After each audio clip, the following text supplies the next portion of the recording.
maka nanti di akhirat disempitin lagi tuh kehidupannya. Itu dia. Jadi makanya apalagi saat-saat kayak gini ya, banyak yang saudara kita yang suaminya itu banyak yang di PHK dan sebagainya. Ibu ngintip tuh, ya, mau izin ngintip.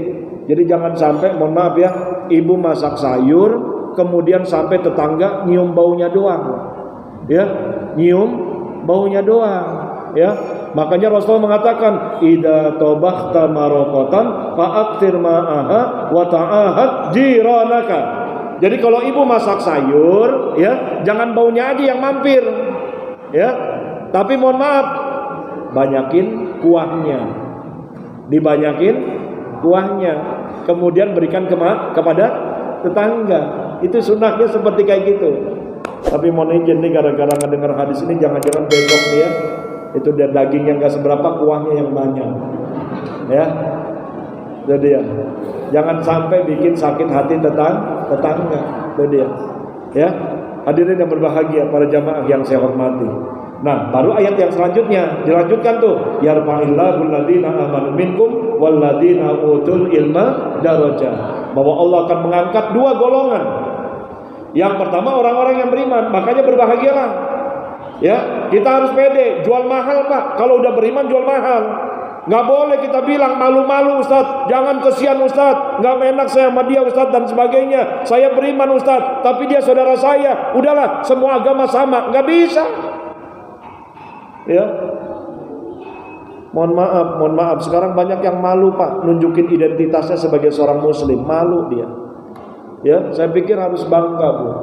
Kenapa? Buktinya kenapa? Tadi orang yang beriman diangkat derajatnya. Amin. Yang kedua siapa? Utul ilma darajat. Ya, orang-orang yang berilmu pun diangkat derajatnya oleh Allah Subhanahu wa taala.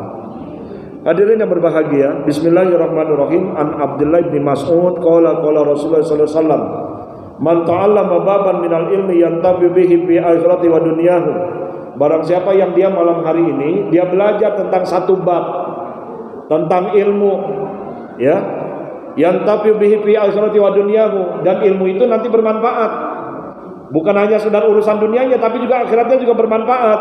Bapak ibu yang tadinya mohon izin nggak tahu bagaimana rukun-rukun sholat, tapi duduk di majelis ilmu jadi tahu. Amin. Ya, saya banyak Pak, jujur aja, banyak saya nemuin orang-orang yang ahli ibadah tapi nggak pernah ngaji. Akhirnya kenapa? Dia beribadah dalam kebodohan. Ya, karena awalnya Nabi Adam itu diciptakan suruh belajar dulu dia, bukan suruh ibadah, bukan suruh ibadah, suruh ngajar, belajar dulu. Wa 'allama Adamal asma'a kullaha. Bukan disuruh ibadah, tapi disuruh belajar. Artinya bahwa menuntut ilmu itu adalah perkara yang utama bila dibandingkan dengan ibadah. Itu dia.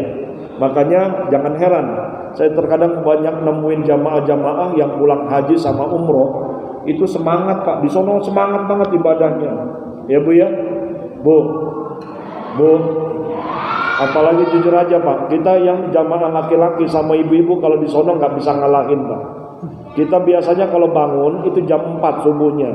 Karena di sono ajannya 2 kali, tapi ibu-ibu di sana jam 2 udah berangkat di sono. Jangan heran kalau di sono ibu-ibu.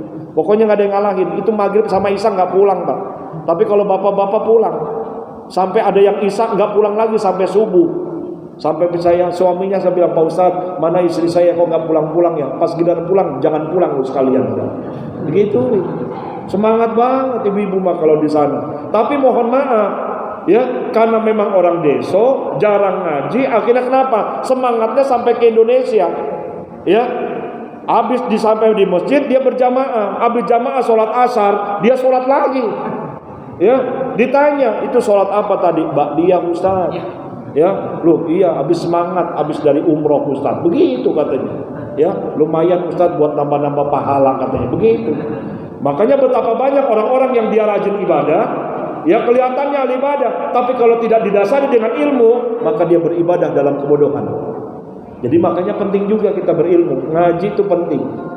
Saya tanya sama ibu-ibu, ibu setelah takbir Allahu Akbar, ibu baca Allahu Akbar kabira, tapi ibu loncat langsung baca surat pendek, kira-kira siapa? Batal.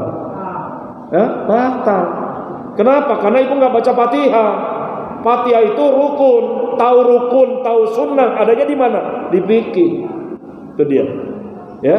Jadi makanya penting juga kita ngaji. Man ta'allama baban minal ilmi yantafi bihi fi akhirati wa dunyahu. Jadi barang siapa yang dia itu belajar tentang satu bab ilmu dan bermanfaat tuh. Ya, baik dunianya maupun akhiratnya. Kana khairal lahu min umuri dunya sab'atu alaf. Jadi ternyata itu lebih baik daripada orang yang dia itu berumur 7.000 tahun. Jadi kalau ada di antara kita yang umurnya sampai 7.000 tahun, 7.000 tahun bukan umurnya aja, Pak. Tapi ternyata siyami nahariha wa qiyami lailiha.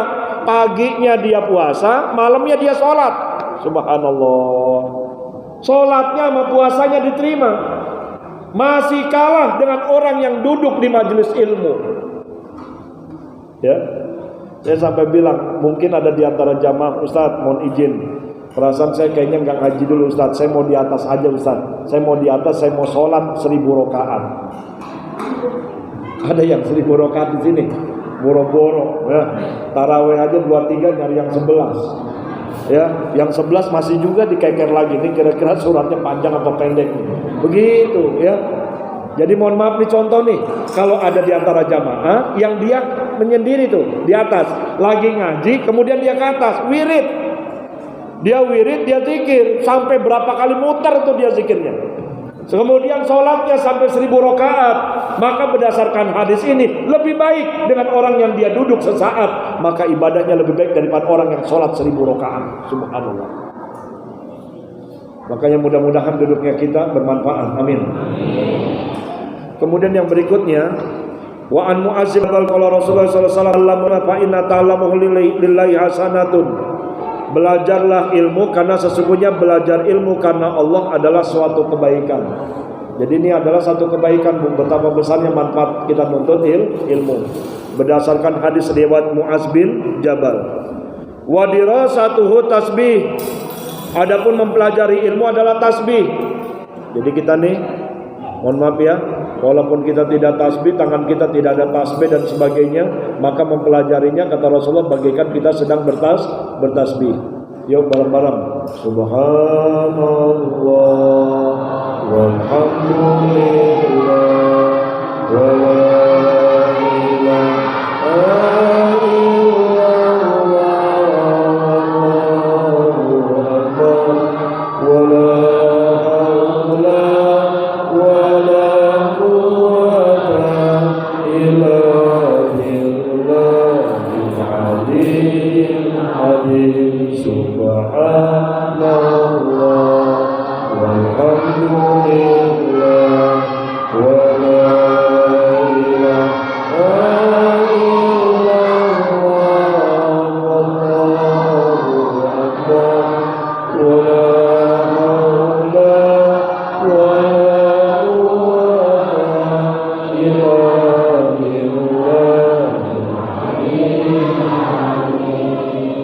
Hadirin yang berbahagia. Kemudian selanjutnya wal bahsu anhu jihadun.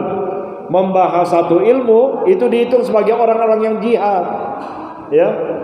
Jadi mohon izin kalau ada orang dia itu sampai memanggul senjata, kemudian dia berperang di jalan Allah, tumpah darahnya tuh meninggal dia, maka sama dengan orang yang dia membahas satu ilmu dalam bab ilmu. Biasanya kalau ada pertanyaan, kayak tadi itu ada pertanyaan di taklim, Ustaz, mohon izin, itu bagaimana kalau ada orang yang dia itu beriman, dia beriman Pak, sampai akhir hayatnya iman, tapi mau dia nggak pernah sholat, nggak pernah puasa dan sebagainya, tapi mati dalam keadaan iman, kayaknya perlu disolatin nggak Ustaz? Nah itu dia, ya, itu dia. Perlu disolatin nggak? Perlu, ya, wajib buat kita disolatin. Kenapa? Karena walau bagaimanapun selama di akhir hayatnya dia belum keluar dari agama Islam, masih dia mengucapkan 2 kalimat syahadat la ilaha illallah, wajib buat kita untuk mensolatkan dia. Tadi ada pertanyaan, bagaimana Ustaz? Kan biasanya hal huwa mayyit khair, kan gitu ya. Betul nggak Bu? Ya kan? Kan bohong tuh Ustaz. Oh matinya ditembak sama polisi, matinya lagi mabuk Ustaz. Apakah mayit ini baik? Baik kan gitu dia. Bohong, enggak bohong. Ya, enggak bohong Pak. Kenapa? Karena kita enggak tahu yang dilakukan oleh orang yang bersangkutan di luar sepengetahuan kita. Ada nilai-nilai kebaikan yang dia mungkin lakukan, kita enggak tahu, itu dia. Di dalam kitab Sahih Bukhari itu disebutkan, Mbak, ada seorang ibu-ibu atau wanita tunawisma, dia penjajah, ya. Dia pada waktu itu, mohon maaf, pada waktu malam hari, dia itu menemukan ada seekor anjing yang kehausan. Dia berikan dengan kakinya, dengan sepatunya itu air minum ke anjing tersebut. Apa yang terjadi? Dengan izin Allah, wanita tersebut mendapatkan syafaat. Ya, saya bisa ngebayangin kalau saja ada seorang wanita yang menurut gambaran kita, yang menurut penglihatan zahir kita itu nggak baik dia, tapi ternyata dia mendapatkan syafaat loh. Ya, jadi makanya Bapak nggak usah. Saya khawatir nih, kalau di sini ada pemabuk masuk ke masjid disolatin, hal huwa min ahlil khair, hal huwa min ahlil khair, mabuk lah misalnya kan gitu. Ya, bilang aja Pak, baik nggak ada masalah. Ya, inna abdi zonni, sesungguhnya Allah itu prasangka berdasarkan prasangka hambanya. Kalau hambanya itu berprasangka baik, insya Allah, ya. Apalagi kita berharap, ya, karena salah satu di antara yang mendapatkan syafaat adalah orang-orang yang dia meninggal itu disolatkan lebih dari 40 sampai 100. Mamin mayyitin tsumma yusalluna arba'ina aw mi'ata nafarin, ya, wajabat lahu syafaat. Jadi barang siapa di antara ada seorang mayat, dia itu disolatkan lebih dari 40 atau sampai 100, wajib yang bersangkutan mendapatkan syafaat. Ya, saya khawatir nih, udah orang mabuk ini Ustaz, gak usah disolatin lah, jijik banget al-khairiyah dimasukin kayak gitu, nggak boleh. Jangan, tetap, ya. Jadi kalau nanti ada yang meninggal, dia ahli maksiat tapi masih iman, yang kita bilang baiknya apa? Imannya. Ya. Jadi kita bilang khair, khair apanya Ustaz? Imannya. Masih ada iman dia. Kok timbang orangnya kelihatan kaya, hebat, punya jabatan yang tinggi, tapi mohon maaf, mau dibilang khair dia matinya pakai peti sama pakai jas sama pakai. Ayo. Kan enggak juga. Jadi makanya kita bilang khair, khair. Khair apanya? Imannya. Wa talabahu ibadatun, adapun menuntut ilmu adalah dikategorikan ibadah. Masya Allah. Tadi yang saya bilang ya, kalau seandainya ada beberapa saudara kita dia ibadah di atas, kemudian sampai dia 1000 rakaat, kemudian yang lainnya ada di bawah nih, tetap insya Allah masih lebih mulia orang-orang yang duduk di majelis ilmu. Amin. Wa ta'limahu shadaqatun wa bazratul li ahli qurbatun. Ya. Mencari ilmu adalah ibadah, mengajarkan ilmu adalah sedekah. Jadi makanya nanti bab setelah ini, ya, bab yang setelah ini wasubatu tsamina asyara nasrul ilmi. Jadi bab yang ke-18-nya itu nyebarin luas ilmu tuh. Jadi makanya Bapak kalau dapat di pengajian manapun, habis khotib, ada taklim, ada kultum dan sebagainya, Bapak dapat satu ilmu, jangan pelit, sebar luasin. Tadi pengajian di Al-Khairiyah itu ngajarin apaan? Kasih aja udah. Gak usah ngeyel, makanya ngaji lo, begitu. Makanya datang. Ya, ada yang begitu. Hati-hati Pak. Man su'ila an ilmin faqatamahul jima yaumal qiyamah bil jamin narin.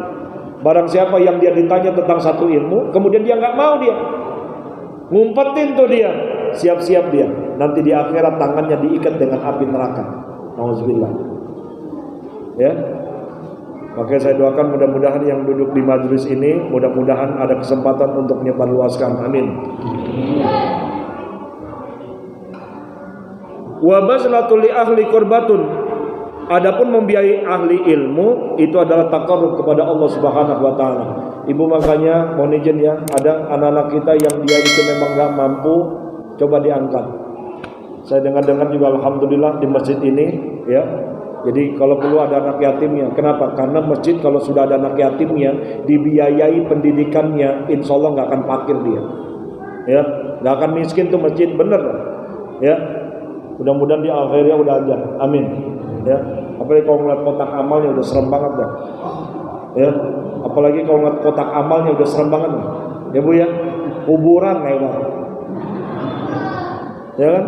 Kalau ibu punya uang 10.000, itu kuburan lewat, masih juga anteng aja, nggak masukin, keterlaluan tuh. Ya, apa perlu nanti bikin lagi tuh kotak amal azab kubur di dalamnya? Tuh kuburan tuh lewat tuh, bener loh. Ya, saya pas ngeliat pertama kali dari sini, ya, antik bener. Ya, jadi kubur orang punya 100.000, ibu masuknya besok yang amalnya bubur. Tinggal ya. Al-Rabil yang siyaуда tadilul qiyam.